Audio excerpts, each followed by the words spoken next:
T-minus 20 seconds.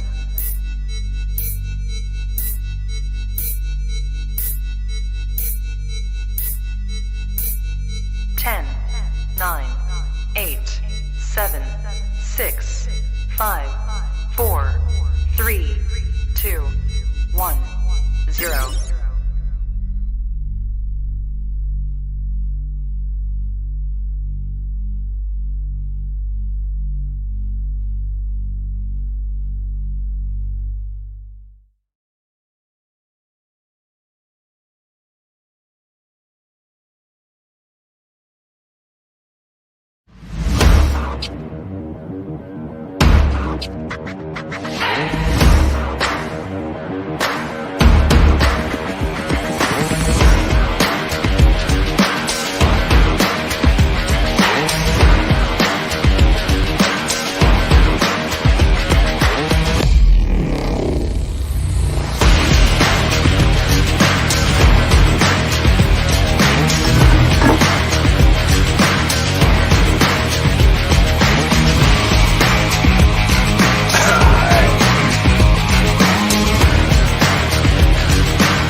Good morning, good afternoon, and good evening, wherever you're tuning from. This is Live from the Cheap Seats, and I am your host, Andrew Faubert. And we got a bye week. We got no football on. Where the heck did all of our football go? At least the Buccaneers ain't playing. Everybody else is playing. Trying to play catch up. Trying to catch up into the league. Trying to catch up to us, the Buccaneers. One of the top teams in the league as it currently stands right now, sitting at 6-2 while we went into this bye week. And as teams chase our record and hope for inevitability, we hope for supremacy. And that's right, ladies and gentlemen. This is going to be a nice week to just, wasn't it? Wouldn't it feel good to just wake up on Monday and just be like, the only thing I got to care about is watching the Phoenix race on Sunday to see who's going to win the championship for NASCAR. Or watching a couple of hockey games while the NHL season is up and running and the Tampa Bay Lightning are kicking some butt. My Red Wings are starting to kick some butt. And a lot of other teams are kicking butt. And we got a lot of other, basketballs on. The Braves have won the World Series. It was nice to just put the feet up and relax there, Buccaneer fans, wasn't it? That's right. It felt good because this is a good team. We went into a bye week and we actually weren't worried. If anything, some of the diehard fans, say like myself and a few of you out there, we all went deep diving into all of our enemies and who we're playing next and what are we going to do against them. Well, the one thing that we're going to do is we're going to get healthier. We're going to get new schemes coming in. If you think that we're going to keep doing the same thing we were doing, that's not how we won the Super Bowl last year.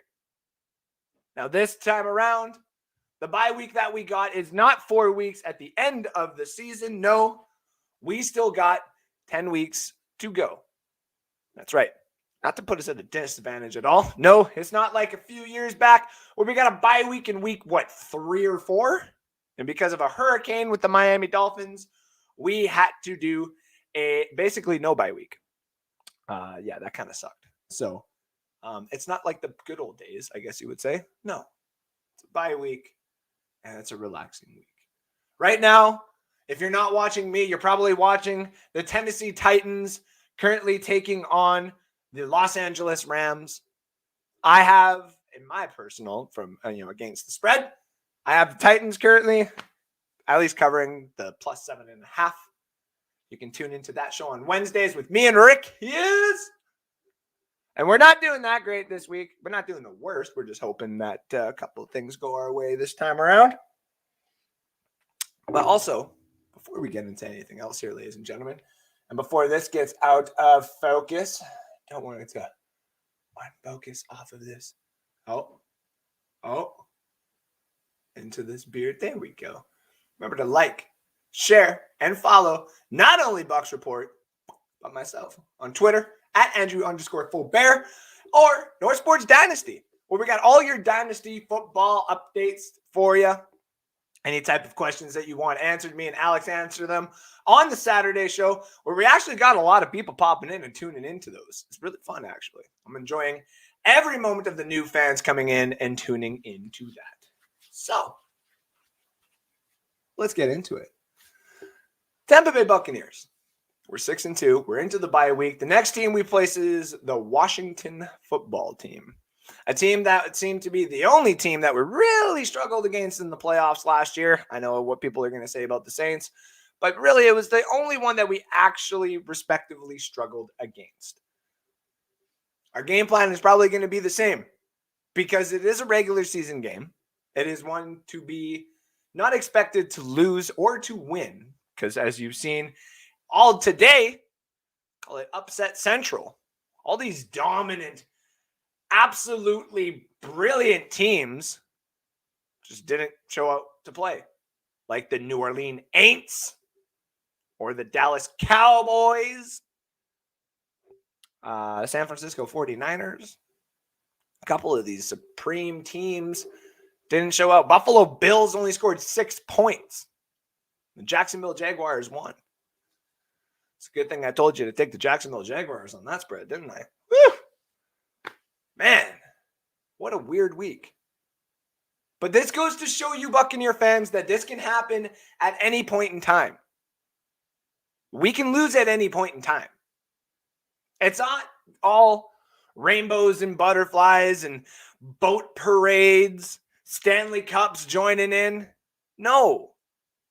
You got to work for this. It's not just going to be handed to us on a silver platter. At the trade deadline, we did nothing. We sat home and we said, I like what we got. We can go get free agents if we need to. And we, get a lot of our guys back who are injured. Am right? And I like the way that mentality is.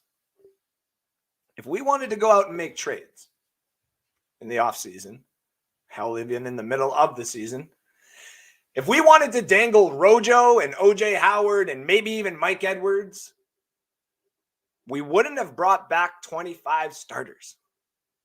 No.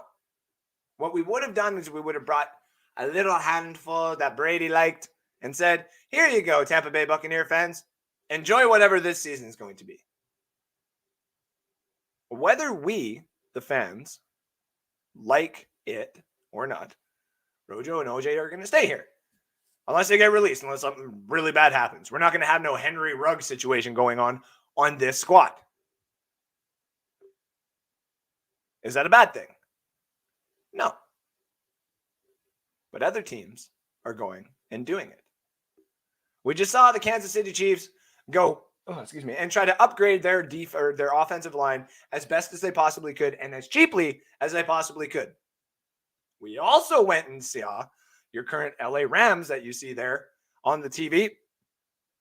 Go get Von Miller, putting 3 of the best players at 3 positions on the same team. Linebacker / edge rusher, defensive tackle, and a corner. Jalen Ramsey and Aaron Donald. They went and traded for Matt Stafford. They completely rehauled the team. Everybody's gunning for us. We're sticking to the same recipe. Why? Because it's working. Why would we change anything? That's the major question. Why would we change the recipe? Your Tampa Bay Buccaneers are 6-2. For a lot of fans since 76, that hasn't happened that many times.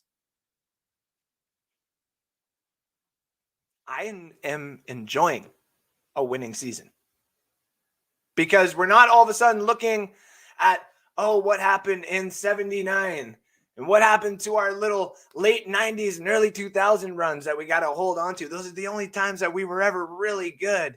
Or maybe the late 90s to late 80s to early 90s. Who knows, too. Little spots here and there. No, I like the spot that we're in right now. Thank you very much. I like this 6-2. Do we really need to complain? Do we really need to pick apart? every fan base usually jumps on to something on their team. Say like when the Philadelphia Eagles leave and win the Super Bowl and all of a sudden are gone. Most of their players just disappear. And the fans have the right to hop onto that and be like, what are you doing? Why are you changing the recipe? Hell, if we had done the same thing in the offseason, I'd be a little pissed off. Heck, I think major fans of the Buccaneers who have been here since 76 would have been pissed off when we said, everybody go get paid somebody else. Okay? Like, what? Why? Because it happened in 02, 03? Who cares? It's different. I like winning. I like this. I like having all the stuff out. It's fun, is it not? Winning can't be boring for us. We have to get away from that. I like 6-2. It looks good on us because we're not doing everything to go out and make us look so flashy that we're gonna trade for everything. We're gonna trade for the best word about it. We're gonna trade for corners. Every damn corner we can get. No. What? Like, no. This is like dominance. Dominance. Like, before we have a little spritz. You know, like we're not the Minnesota Wild of hockey or the Buffalo Sabres of hockey or the Sacramento Kings of the NBA or even the Cleveland Browns of football, Detroit Lions. No, we're past that now. We're gone. No more. It's beautiful. So why the hell are people complaining that we're 6-2? If anything, let's just take a look and an overview at the whole team. That should be what we are doing now. We're taking a look at our beautiful assembled Buccaneer team that last year went and won us a Super Bowl. Has now made Tampa Bay one of the most intriguing cities in all of America to move to, while you got cities like Austin, Texas growing, and Virginia Beach, and Richmond. I know my stuff. I study a little bit for you American fans out there. I got you. Hell, even I want to move down to Tampa now. I'll drive out and watch your guys' baseball team. You got the big three. I'll go drive 4 hours if I want to see a basketball team. Seems intriguing and it seems fun. You guys are going to get a new stadium for your Buccaneers in like 10 years? Hells yeah. Why not? 6-2 looks good on us. We're not changing everything. We're just getting the culture ready. We're making the city more ready for when Brady's done and retired, if anything. A running game is increased. Leonard Fournette has finally popped off and became regular season Lenny. I love playoff Lenny. Regular season Lenny is so much better. Wide receivers are still the best. How the hell we're going to keep Chris Godwin is beyond me. And I agree with what a lot of people have said. Man, it is not going to happen easily. And it's not going to happen cheap. Also agree. 100%. But what more could you ask for?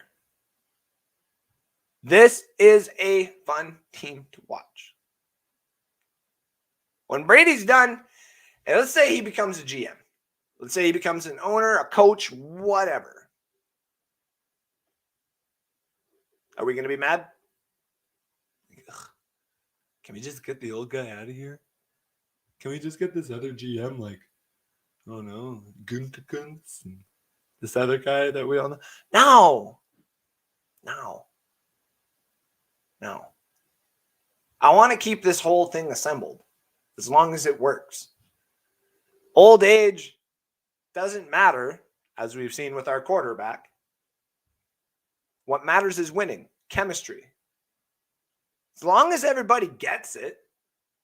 In the offseason, we kind of maybe thought, what is going to happen to Sue? It's got babies coming. Would he really want to come back? He did. Because he knew we can get another one. Sometimes winning takes precedence. This is something that nobody really saw coming. And it's awesome. Absolutely adore it. Don't you? Let's think about the future here a little bit of this season. Since as you see in the title here, I put the Odell rumor. What is going on with Odell? Do we honestly think that we can bring Odell Beckham in here? Do we honestly think that we can take a once great wide receiver with an attitude problem who doesn't sit well with people in his own locker room and blah, this, that, and everything else, and the talent's washed away, this overpaid blah?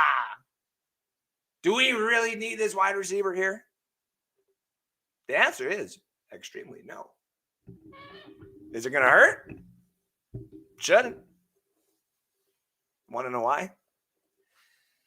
Because I am one of those people that made that mistake already last year with Antonio Brown.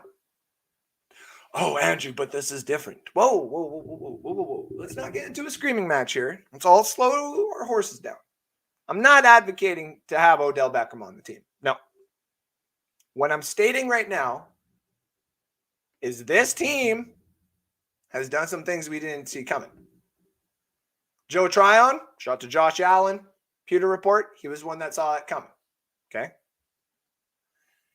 I don't suspect Odell Beckham to come here. The guy is talented.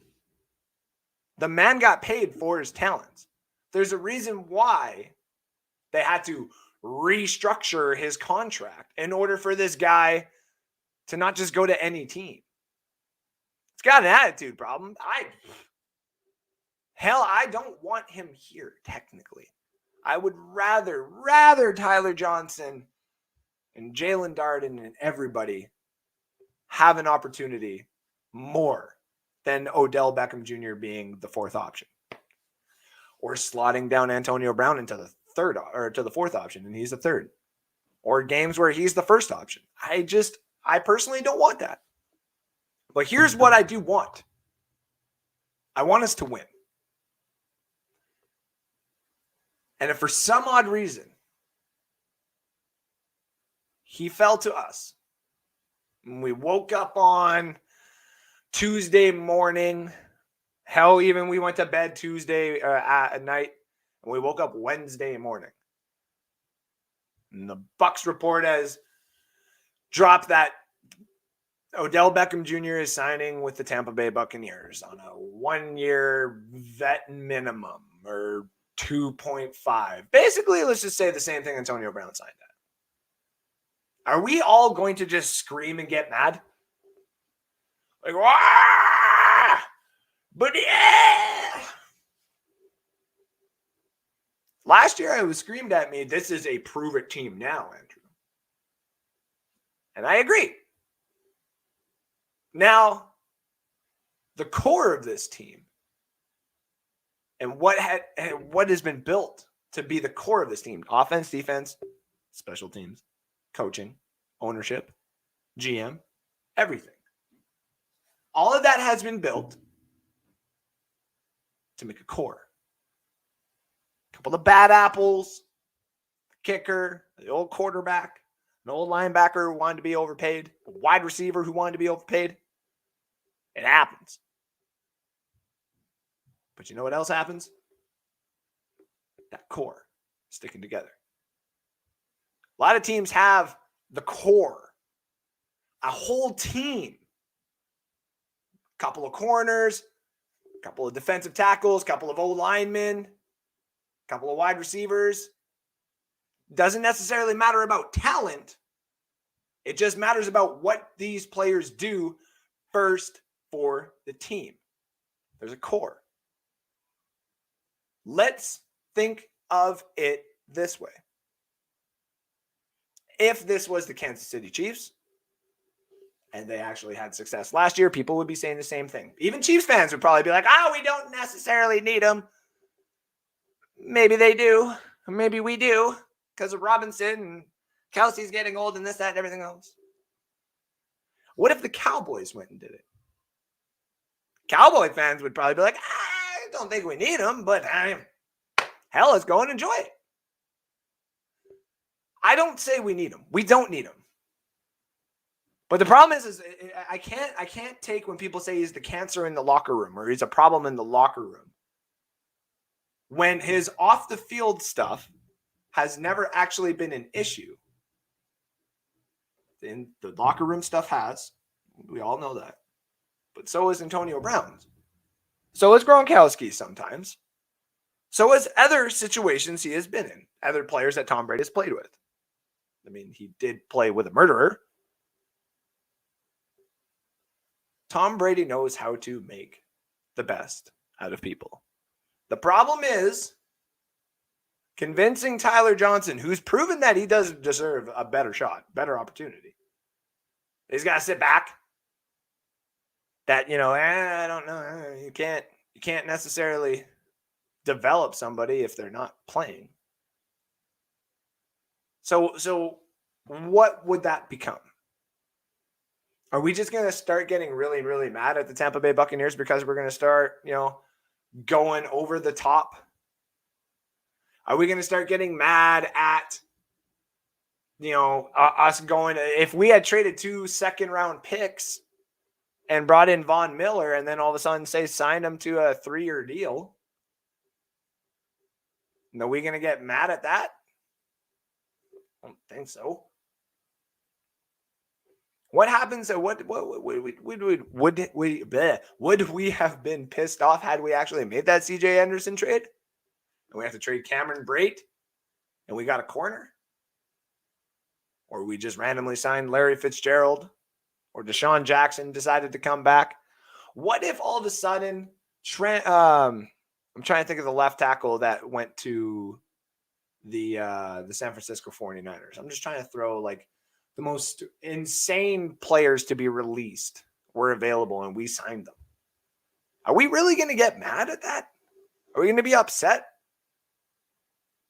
I do see what people have said last year. It took me a while, but this team is in win mode now. They're not giving away the stables. They're not going and throwing away first, second, and third round draft picks. They're not. So we're not depleting ourselves for the future.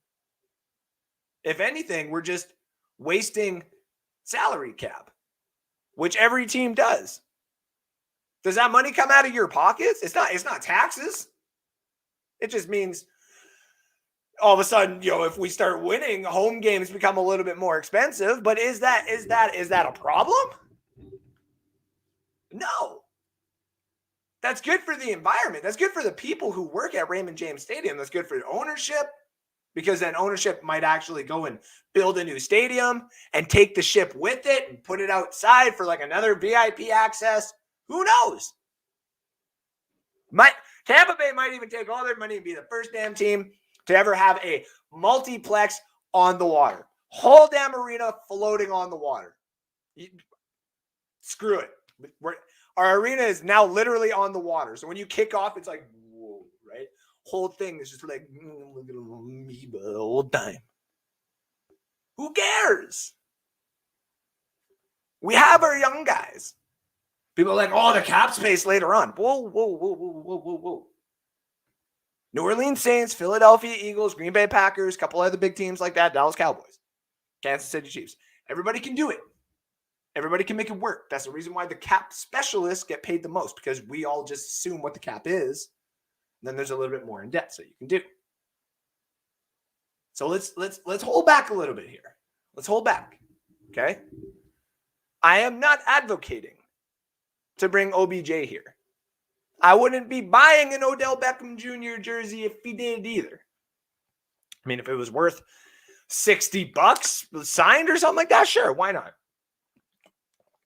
But this team, for the next, at least this year, and I would say for at least next year as well, this team is built to win, and to win now. And the best way to win all the time, or to have success right away, especially in football, because you're only limited to 17 games. It's not basketball. It's not baseball. Definitely not baseball. And it's definitely not hockey. 82, 84, and 162 games, respectively, for all three. Get 17. So sometimes that one game does matter, especially in the playoffs. Baseball, you actually get out of 7, sometimes out of 5. You got to play in round and all that kind of stuff. Basketball and hockey, it's all out of 7. Football is a one-game, one-done mentality. Maybe the Buccaneers have finally decided to take a different approach and said, screw it. If a good player becomes available and we can make it work for the cap, why not do it? If Von Miller was released, do you not think the Buccaneers would have went after him? I think I saw it in the Trent Williams there. Yes, Trent Williams. If he was released, well, are we not going to go for him? At least for this year and next year. I am now in the mentality of, yeah, we would. Why the hell not? I understand where people would come from. Say, well, it would take away from the development of some of the younger players that we had. I believe Johnny actually just said that. Right there. I agree with that. And I've always been a big proponent of that, especially when we brought in Revis, any of these guys back in the day. I agree with that wholeheartedly. I want to see our young guys get some snaps. I do. We took a second rounder, and now we got a quarterback. I mean, I'm 30, but I'm a younger guy. I want to see some quarterback development. Doesn't everybody want to see a quarterback get developed? Isn't that the reason why there's Winston lovers all the time? That just hold on to it. Because believe me, I might do the same thing with Kyle Trask. Like, I don't care how bad he is. It's going to be like any little stat that he does better than Winston, I'm just going to hold true to it and just troll. I don't care. We got players. Brady is 44 years old. Depth is important. Drafting is important. A lot of things are important. But the one thing that is important to me, and I think to a lot of fans, especially since 76, to the Glaziers and to a lot of people, especially Brady, is winning now.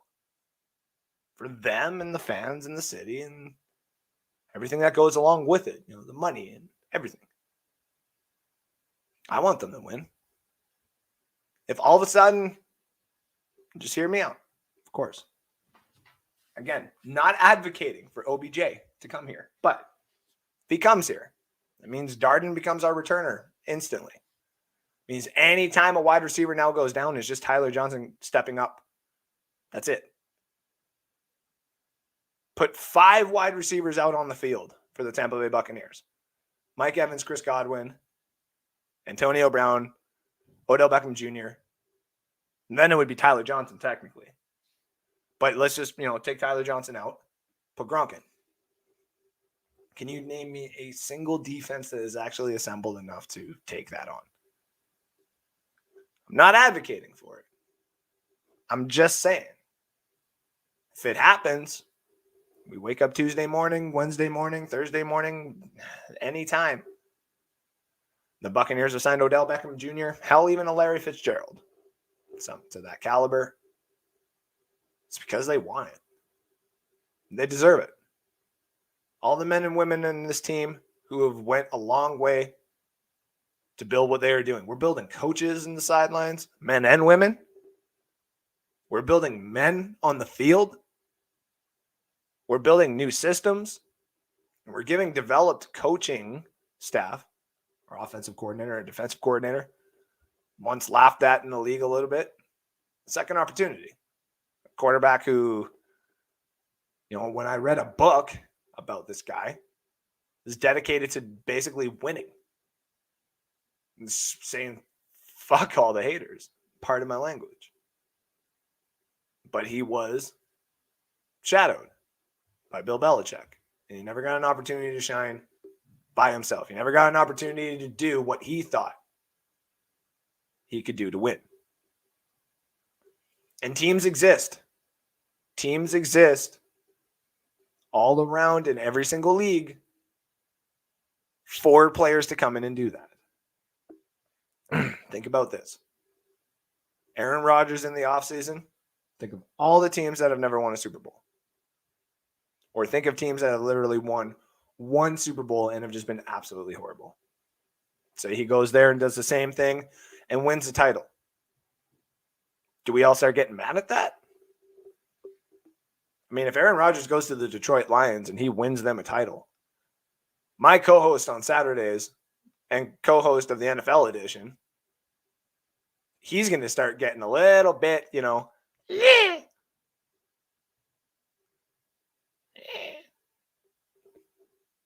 loves his Detroit Lions, but he hates Aaron Rodgers. But he will turn. And he'll be drunk. You have his Aaron Rodgers jersey, just like I got my Brady jersey. And I was one of the people that stated, I will never, ever, ever get a Brady jersey. Why would I own a Brady jersey? It was a no-brainer. It's an absolute no-brainer. Let's get to some of the comments here, ladies and gentlemen. Eric Marino tuning in saying, hey, Christopher Cole says, this has been a day of upsets. I'm glad we had the week off. LOL. Saints got shut down by Bobby Burrell. Thank you for tuning in. Yes, they did. Who dat? Lost. Carl Hardy. Thank you for tuning in, my friend, as well. Johnny Dean says, shit, sorry I'm late. Start the show over, Red. I can't do that, Johnny. You're just going to have to hop in like I see all you doing there throughout the comments. The late people can't watch. Sorry. It's all good, Jen Melvin. Thank you for tuning in. Yes, because it happened in those days. What you're talking about. I know, but not the dominance that everybody thought of, right? Nobody really was fearful of the Buccaneers, I would say, in those other times. I would say the late 90s to early 2000s and that 79 era was the more, the dominant type of teams, whereas everything else was kind of like a one-hit wonders, as you would probably tell, like the say the New York Jets with Mark Sanchez as a quarterback. Like just teams like that are good. They're not the best, but they are good. So David Tournier says, thank you, Atlanta. That's right. Cal Yacey, the big Atlanta fan, thank you to your Atlanta Falcons. Fred Swayze Moore says 18-2. I love you, Fred. I really do.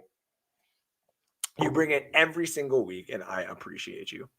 Bobby Burrell says David White is getting fined for Winston out for the year. Is he actually? I didn't see that. I think Johnny Dean is in the comment section somewhere. Somebody's going to have to let me know if that's true because I did not see that. But I also got a new job. I've been a little busy. I work and I go home and I see my kids for like 2 hours before I put them to bed. And then I basically pass out myself because I work in a warehouse now. But it's awesome. They're all a bunch of fans in there. I work with Packer fans, though. There's a lot of Packer fans in that damn warehouse. It's just, ugh. Another tag would cost QB money to keep Godwin. I agree. And I know I saw the pops up of no. One catch wonder, don't even think it, Andrew. It is different. Johnny.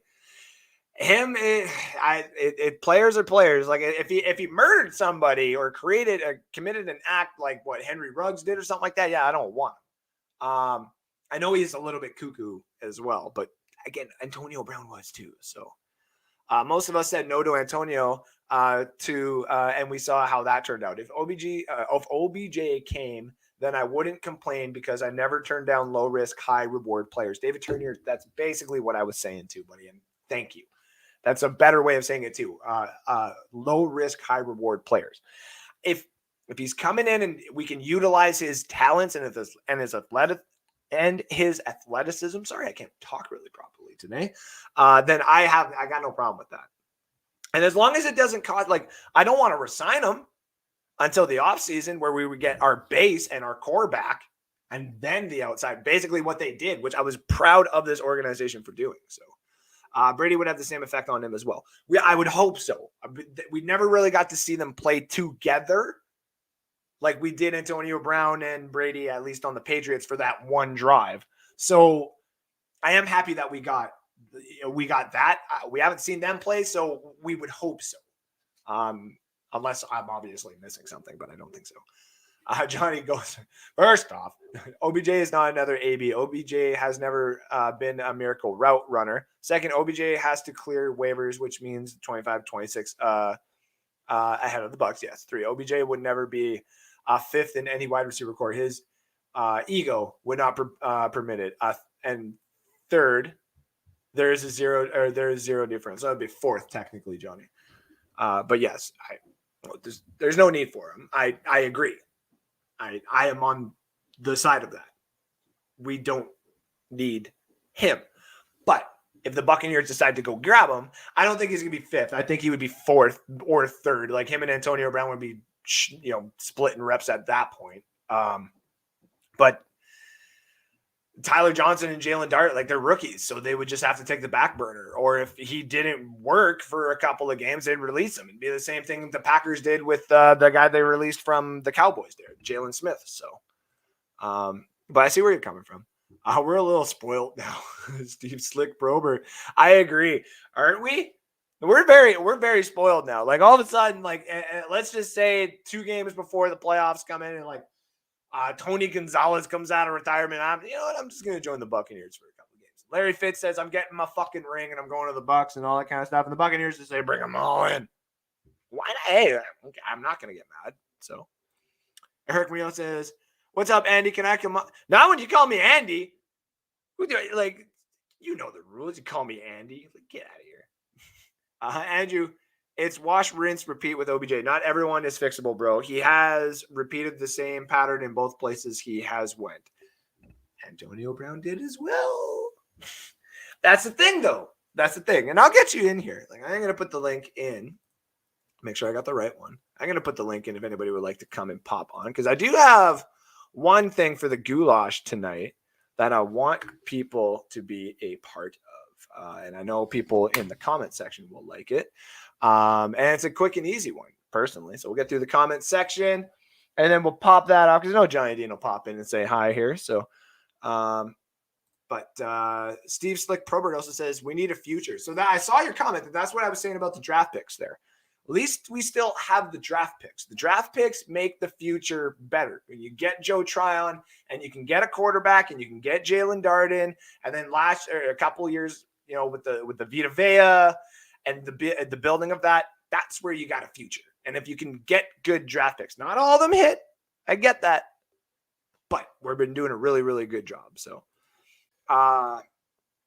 Trent Brown, it was Trent Williams, but yes.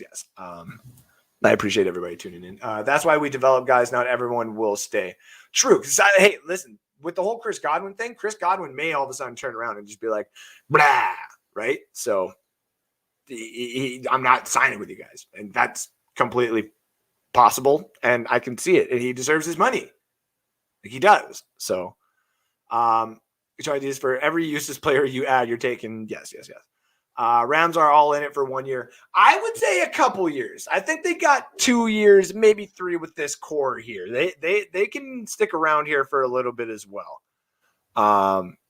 So position we need is depth at yes. I'm assuming you meant wide receivers, but yes, maybe not.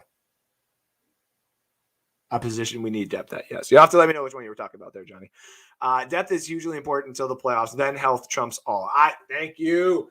And I think Johnny was kind of meaning that as well. That's why I was saying, listen, I want an offensive lineman at number 32 personally. And people agreed with me, but also said not a left tackle at 32. Andrew, how dare you? And I'm like, well, just depends on who falls there.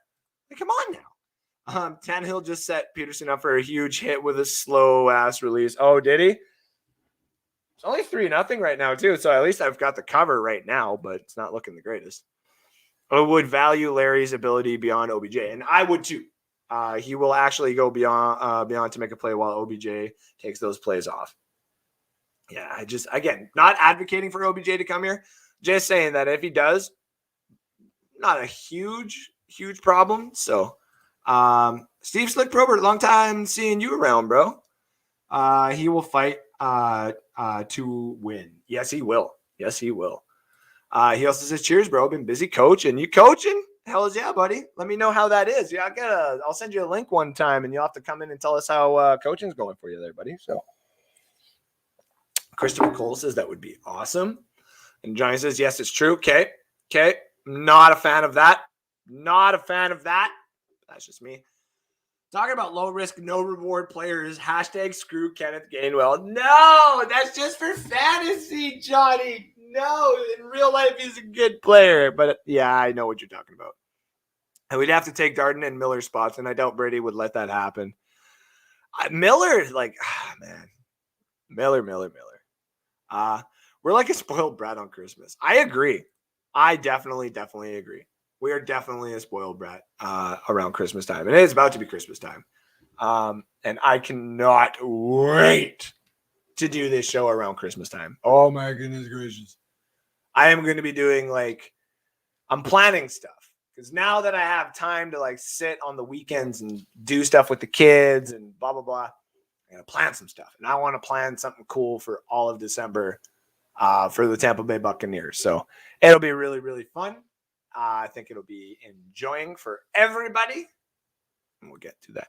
Got someone in the back here. It looks like it is Jordan Love. Oh, my goodness gracious. How are we doing, Jordan Love? Not so good, man. Aaron didn't tell me this was going to be that hard. Well, you get drafted in the first round, you'd think you would kind of know. Yeah, but that was Green Bay's choice. That wasn't mine. Oh, man. I actually didn't end up getting to see how bad it was. How bad was it? It was horrible. Oh, Jesus. I saw the score and I was like, oh, I guess he didn't really do that good, but I didn't see his stats. I didn't see how he played. I just saw him standing on the field one time and I was like, holy crap, this guy's tall. Oh my God. He didn't even hit his number one receiver. He finally hit Lazard. Oh, yeah. Late in the game for a touchdown. I saw his prayer. He threw a prayer one time. Yeah, but Lazard was open the entire game. Yeah. And he's one of these one-check wonders. Yeah. And it was horrible, man, to watch that, dude. Oh, Jesus. Got a couple of goulashes tonight. I'm going to get these out of the way. Might as well because I got you. Keep you fresh here. We'll get the memes out of the way. Pornhub says Cowboys in Dallas pounded savagely for 60 minutes by a group of horses from Denver. that was so ugly too. That surprised the hell out of me. I was like, what the hell? I mean, this week has been upset after upset, dude. Yeah. And there more is going to come. I think more is definitely coming. That look you have when you're getting outplayed by Teddy fucking Bridgewater. Yeah, I think he should have left his boy in there one more week. Right. Thank you to the dude for most of these. Cut Henry Ruggs, lose to the Giants. I'll just do both. See, I almost picked the Giants in my picks. We waffled. Even Alex did. Me and Alex waffled over that in our show on Thursday. Yeah. And I was like, and of course we went with the Raiders because we're stupid.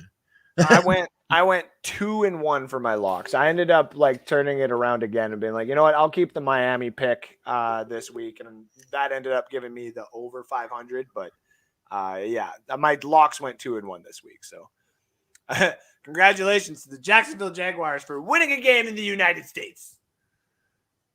I can't congratulate them. I'm sorry. Yes, you can. No, yes, you can. I can't do it. Nobody wants to. Especially not Karen Rodgers.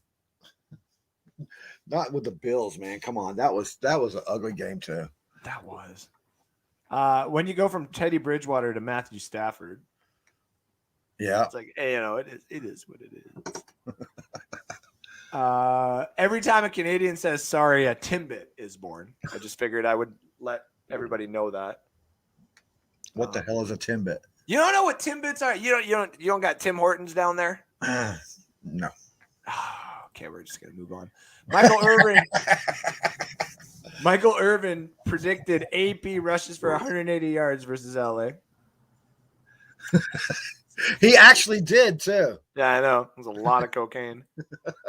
Speaking of a lot of cocaine, Rodgers and Irvin swapping jerseys because they are the only ones that apparently can now. So, oh my god, my favorite Packers owners meeting, by the way. Yeah, that's pretty much it right there. That's my favorite. Nathan Peterman cut by the Raiders after management finds he has no criminal record.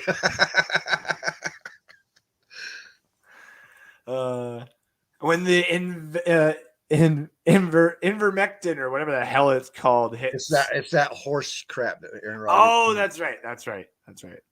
Oh, buddy, Johnny, I got a surprise for you. It's slick.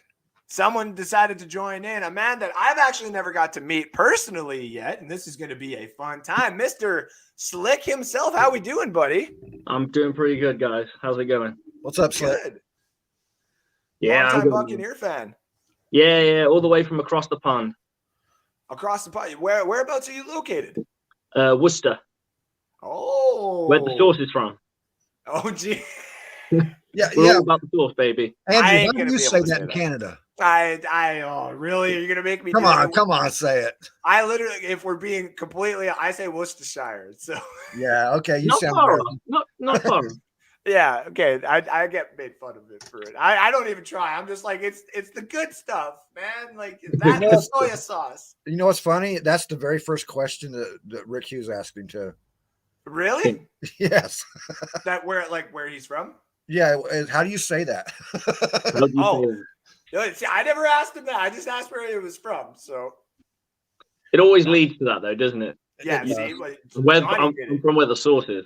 I'm where the sauce is. Hey man, you got the sauce and I got the syrup. So like we all do here. Got a couple more of these for first, and then we'll get to some quick questions here. Riddell releases the new special edition Aaron Rodgers football helmet. Oh god. That didn't take long to blow up at all. No, it's gonna keep going too. Just look and enjoy, ladies and gentlemen. This is a look at the 5 worst teams in the NFL. They could use all 5 of those teams could use that offensive line right there. Oh my! 2 of those teams win as well. Oh my! Yeah, Jacksonville or Houston beats Jacksonville. Detroit beats none of these teams. I'm really sorry to my co-host. And Alex is sitting there going, "Why couldn't it have been us today?" No, I know he's more mad that there's like no quarterback coming out in this draft that he just is like, "Yay!" He's like, "What is going on?"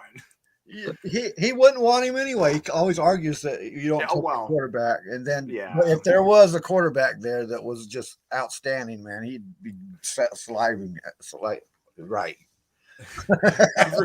Every offensive and defensive lineman, when there's a flag or a false start. Oh, for sure. Absolutely. You got to train them to do that too. It's on you. Dumb and Dumber.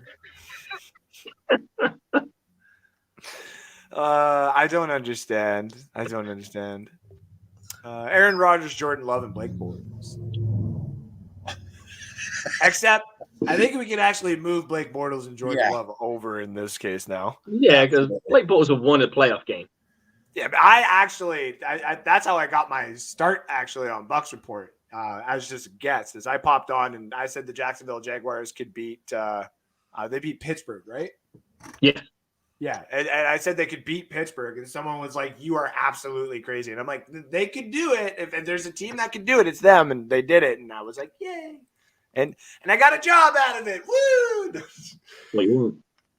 One of these teams must have the winning season to save your life. The Browns, the Chargers, the 49ers, or the Giants. Giants. Must have a winning season to save your life? Oh, to save my life, Chargers then. Yeah, I'll go Chargers. Yeah, I would go Chargers. No, Browns would be scrappy. Browns to end it off, did anyone actually see this and read this article? Yes, I did. What the heck? Buccaneers could trade for Houston. I even commented on it, to be honest, and just to put my 2 cents worth in there, I just couldn't understand, and I was like I don't want to be disrespectful to any reporter because it looked like a person trying to make their bones. Yeah, and I'm like, you're telling me that this guy who got cut from his team in a losing season, because we weren't losing at that point in time, but we weren't doing particularly great, was playing poorly, and it was to do with his hustle, his attitude. They got rid of him because of that. They get rid of him. He goes to a team, and we're going to trade to bring him back. Yeah. No. It's never going to happen. Yeah, I know the guy that wrote that article, and he even said he was playing bad for their team. So we're going to go and trade for a guy who's playing bad on another team.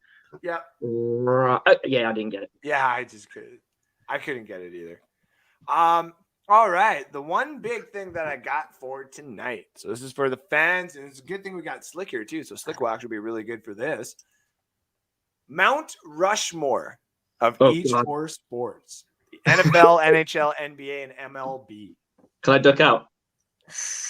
I mean, you could, of course, but I'd love to get your take. We'll start it off in that order, of course. We will start it off with the NFL. It is all players, and you have to condense it down to 4. Cool. And you get the Mount Rushmore. Thanks to the Americans for making this mountain of men that you have to pay general admission. You can't go climb it, can't go get high on it, can't go do nothing cool with it. What are you talking about? You just gotta just there. What are you talking about? Johnny. Wait, what? We'll talk after, but admission's free, dude. Oh, it is? I was just making fun of because everything you guys got tolls, man. Anyway, Mount Rushmore of each sport. So let's start off with the NFL. So all the fans out there, any position, of course, Mount Rushmore of NFL to anybody out there. I will start it off by saying for NFL, the first person I put on that right off the bat, hands down, no question, is Joe Brown. So just got to keep some of the history into it. And I think just his pure absolute dominance, what he did at the time should never go. Jim Brown, sorry, not Joe Brown. I was wondering who the hell is you talking about? Yeah, sorry. My time. Yeah, Jim Brown should never be forgotten. No. I will also go with Peyton Manning. I will always put Peyton Manning up there. He changed the game. He changed the game. He definitely changed the game.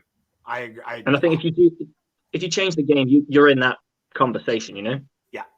And with that also being said, I put also in there Barry Sanders. Again, different kind of breed of the other guy. Mm-hmm. And that's the thing. As much as I don't want to put 2 running backs in, I just think what they did for their time made the game more interesting. Yeah. And the last one, obviously, because of pure dominance and what the guy did for the defensive side of the ball, is LT. Okay. Huh. Yeah. So that would be my Mount Rushmore of football, though it is very difficult to condense it down to 4, and I understand why people are probably like, damn you, Canadian. I can – my turn? Oh, yeah, go ahead. What you got for me, buddy? Number 1, Jim Thorpe. Ooh, Number 2 would be Brady. Okay, yeah. Fair. That's fair. That is completely fair, yes. 3 would be, if we're going to break it down into people who have actually changed the game, how the game or just the position? It could be any. This is your Mount Rushmore. Yeah. Well, I want to make it fair. And I think Slick will like this one. I might be actually stealing one of his, but I'm going to say Dion Sanders. You get. Dion. Yeah, good old Dion. And Jim Brown. Yeah, right? I put 2 oldies in there, but the first one, Jim Thorpe, you can't have the NFL without Jim Thorpe, man. Honestly, you really can't. And see, for me, it's hard to keep Bart Starr out of it. It's hard to keep, Brady on. I put Brady just over Peyton Manning. It's hard not to put Rice up there, Montana. There's a couple of those guys too. So, well, Jim Thorpe being the greatest football player of all time in that era to becoming the very first NFL commissioner. That's also true. So I don't see how you can have him out of it. That's a good point. All right, Slick, what do you got for the NFL?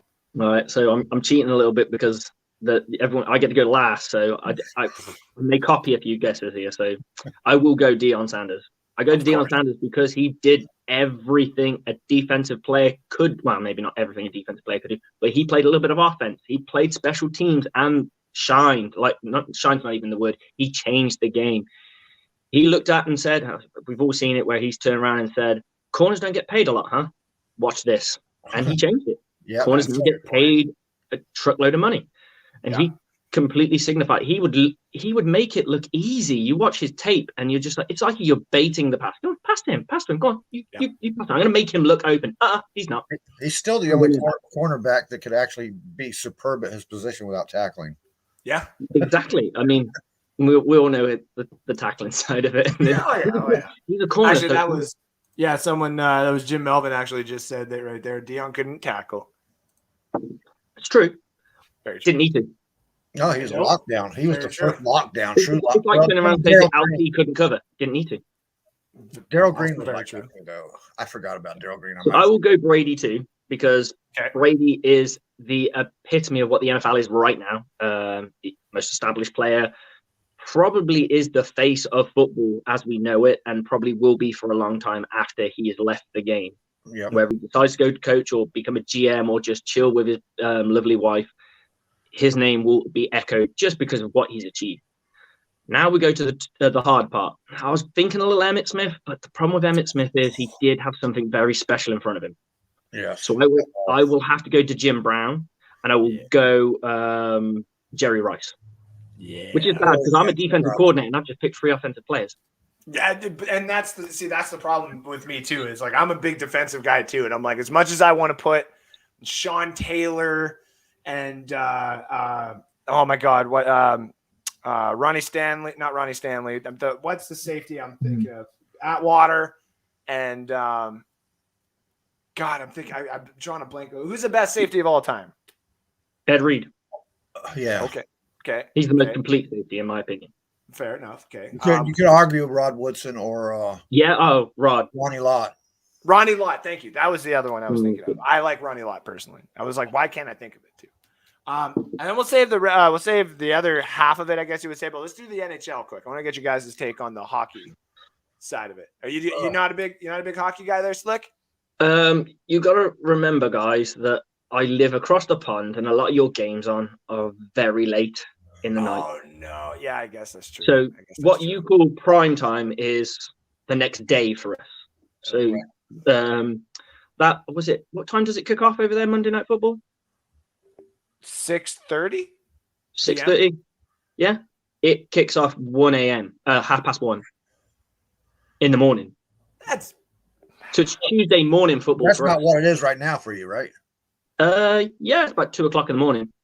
Wow. Well, I appreciate you tuning in. I'm a night shift worker, so I'm always up.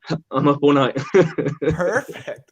Well, I appreciate you tuning in, like right before the end of the show here too. It was only an hour show long today because we don't have too much Buccaneer stuff to talk about, and of course, I am now restricted because I hear my kid. He's not asleep, so little buggers are gonna have to go help him. Andrew, make sure that the mommy's there's a game update. 14-3. 14-3 for Tennessee? Yes. Yeah. Looks like I'm going to win another one. And I'm going to keep my streak of being over 500 alive. So don't get too cocky. It's still in their second quarter, man. Yeah. Thank you.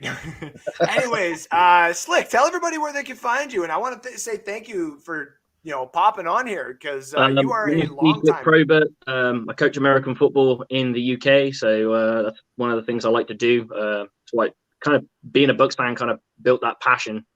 And then I was like, I want to play this game. Went and played for a few years, found I was way too old against these kids that I'm playing against, and decided to coach them. This year as a defensive coordinator, I found out that I definitely made the right choice because it kind of worked out for me. So cool. Richard Sherman. Yeah, right? Yeah. Props. Hey, I could see it. Like I was looking at it and I was like, yeah, I can see this working.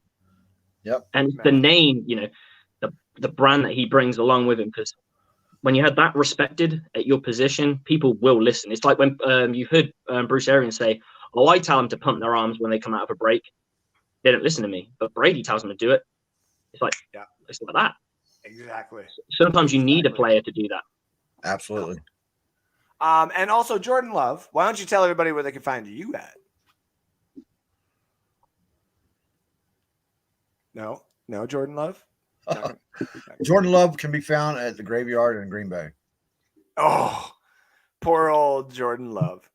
All right. Well, let me get Slick on here for a second. Slick, thank you for tuning in as well. And I hope to see you next Saturday or any other time we can get you on here, buddy. I'm always free. I'm free for a while, so our season doesn't start until January, so. Sounds good. Well, I'll reach out to you and we'll get you on for a little bit longer next week or the week after then, buddy. Absolutely, sir. Much appreciated. Good to meet you and have yourself a good one, buddy. And you, man. All right. We got new fans popping on the show. At least for me. This guy's been a longtime Buccaneer fan, longtime Bucs Report fan. We got Johnny that popped on, obviously Jordan Love. Now I'm just keeping it real today. Got to keep it short. Got some stuff I got to do. I got to go to bed and stop drinking coffee and staying awake for so long. I don't know why I just tried to roll that down.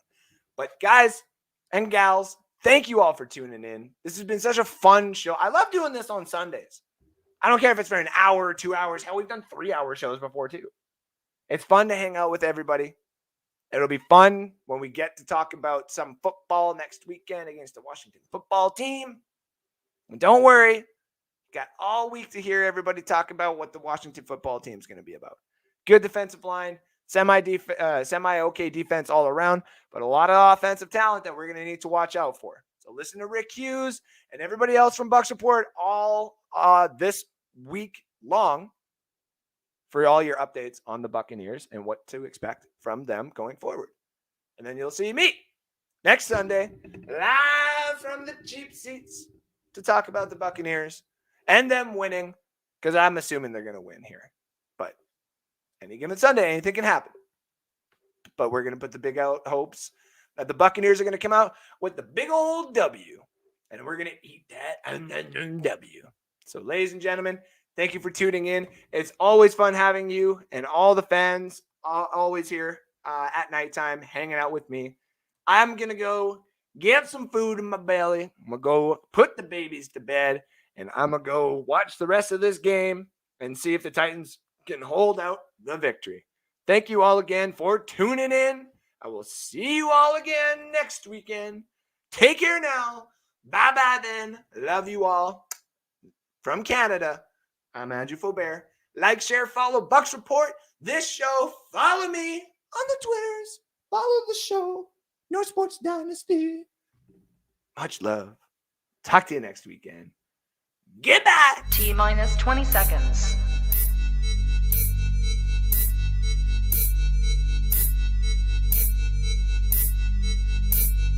10, 9, 8, 7, 6, 5, 4, 3, 2, 1, 0.